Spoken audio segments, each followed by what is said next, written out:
Aujourd'hui, on va explorer des disparitions qui défient la logique des gens ordinaires disparus, sans explication, puis revenus, changés à jamais. 5 histoires vraies venues du monde entier, où la frontière entre réalité et impossible s'efface. Ces personnes ont vécu l'inexplicable bouleversant, tout ce que l'on croit savoir sur le temps, la conscience et l'univers. Préparez-vous à plonger dans des énigmes qui dérangent, des témoignages qui défient la raison. Attachez vos ceintures, le voyage commence maintenant. Direction le Brésil, 2017. Bruno Borges, étudiant brillant et secret, disparaît soudainement de chez lui. Sa chambre, transformée en sanctuaire, murs couverts de symboles, formules, passages bibliques et une statue de Giordano Bruno au centre. 14 manuscrits cryptés, des contrats avec ses amis pour publier ses œuvres. Tout laisse penser à une disparition planifiée. Les médias s'emballent, secte, crise mystique, contact extraterrestre. Les spéculations vont bon train. 5 mois plus tard, Bruno réapparaît, pieds nus, amaigri, vêtu comme le jour de sa disparition. Il parle d'un voyage spirituel, d'isolement pour atteindre une conscience supérieure. Mais il évoque aussi des expériences venues d'ailleurs, des contacts qui dépassent l'entendement. Ses écrits, une fois décryptés, abordent l'origine de l'univers, la conscience et la possibilité d'intelligence non humaine. Bruno reste évasif sur ce qu'il a vécu, affirmant avoir accompli une mission. Il est revenu changé, détaché, comme s'il avait entrevu une autre réalité. Pour certains, c'est une mise en scène pour vendre ses livres.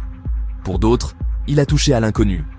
Sa chambre, ses symboles, sa statue, tout témoigne d'une quête hors du commun. Le mystère persiste. A-t-il vraiment franchi une frontière invisible?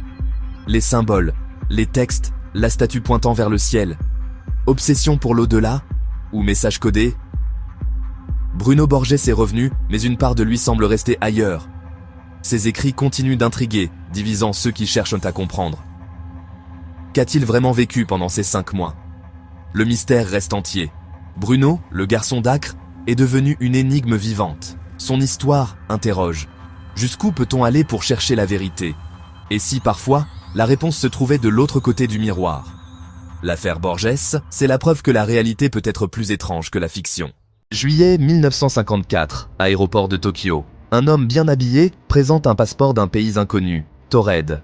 Le document semble authentique, avec des visas valides, mais aucun pays nommé Taured n'existe. L'homme, polyglotte, affirme venir d'un pays situé entre la France et l'Espagne, là où se trouve Andorre.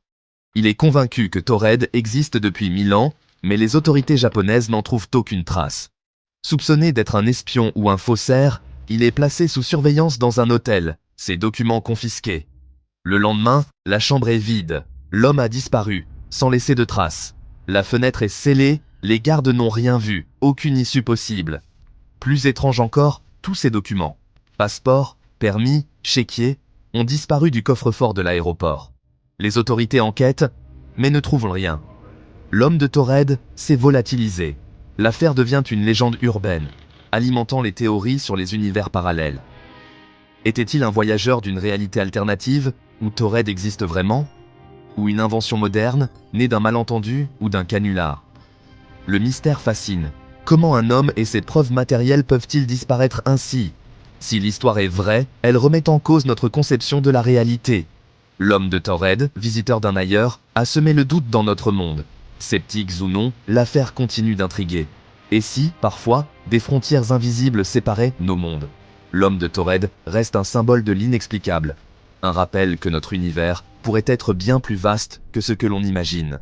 Un mystère qui, à ce jour, n'a jamais été résolu. Sur les hauteurs du Golan, un garçon druze de 3 ans affirme se souvenir de sa vie passée et de son propre meurtre. Il décrit sa mort, donne le nom de son assassin et localise un village inconnu pour sa famille. Guidé par ses souvenirs, les anciens et un médecin, le docteur Elilash, le suivent. L'enfant reconnaît des lieux, des personnes, et désigne l'endroit où il dit avoir été enterré. On creuse, un squelette et une hache sont découverts, exactement comme il l'avait décrit. Il accuse un homme du village, révélant des détails connus de lui seul. L'homme finit par avouer le crime, commis des années plus tôt. La tache de naissance du garçon correspond à la blessure mortelle du squelette. Pour les Druzes, c'est la preuve de la réincarnation. Pour les autres, un mystère troublant. Comment un enfant peut-il accéder à de tels souvenirs? Mémoire cellulaire, conscience transmigrée, ou phénomène encore inconnu? Ce cas, documenté par le docteur Lash, reste l'un des plus convaincants sur la réincarnation. Un enfant, une tombe, un meurtre élucidé par la mémoire d'une autre vie. La frontière entre vie et mort semble, ici, bien plus mince qu'on ne l'imagine. États-Unis, un motel banal. Carole s'enregistre, fatiguée, prend une douche, puis, trou noir. Elle se réveille, désorientée. Il est 10 heures du matin. 12 heures ont disparu de sa mémoire. Rien n'a bougé dans la chambre, le lit est intact. Elle ne se sent ni reposée, ni malade. Aucun souvenir de sommeil, de rêve, juste un vide total. Peu à peu, un étrange souvenir émerge, un lieu baigné de lumière blanche, sans fin, sans son, ni présence. Inquiète, Carole consulte des médecins. Examens normaux, aucune explication médicale. Son horloge biologique est déréglée, elle met des semaines à retrouver un rythme normal. Les cas de missing time sont souvent associés à des phénomènes inexpliqués, mais Carole ne parle ni d'ovni, ni d'enlèvement. Juste cette sensation d'avoir glissé hors du temps, dans un ailleurs impossible à décrire. Les chercheurs évoquent des trous temporels, des failles dans la réalité. L'expérience de Carole, sobre mais déstabilisante, interroge notre perception du temps. Que s'est-il passé pendant ces 12 heures? Un phénomène psychologique rare ou un vrai saut hors du continuum? Le mystère reste entier, un trou blanc, dans le tissu de la réalité. Parfois, l'inexplicable se cache dans les détails les plus banals. Et si le temps lui-même pouvait se dérober sous nos pieds? En Inde, une jeune fille tombe dans le coma. À son réveil, elle parle une langue inconnue, impossible à identifier. Ni sa famille, ni les experts linguistiques ne comprennent ce qu'elle dit. Elle ne reconnaît plus sa langue maternelle, communique uniquement dans ce nouveau langage.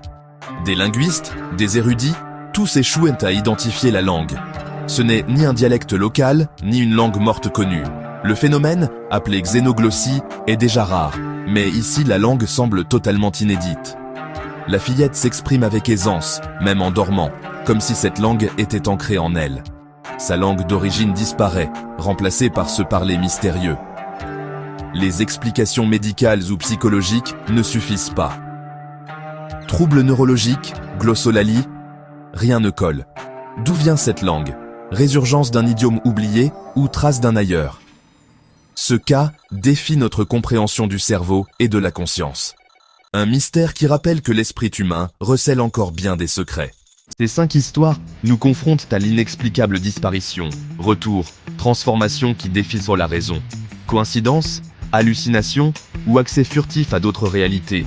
Bruno Borges, l'homme de Taured, le garçon syrien, Carole, la fillette indienne, autant d'énigmes qui élargissent notre vision du possible. Si ces récits sont vrais, la réalité est bien plus étrange que ce que l'on imagine. Explorer ces mystères, c'est repousser les limites de notre compréhension. Abonne-toi à Zona X pour continuer à explorer l'inconnu. Merci d'avoir voyagé avec nous, à très bientôt.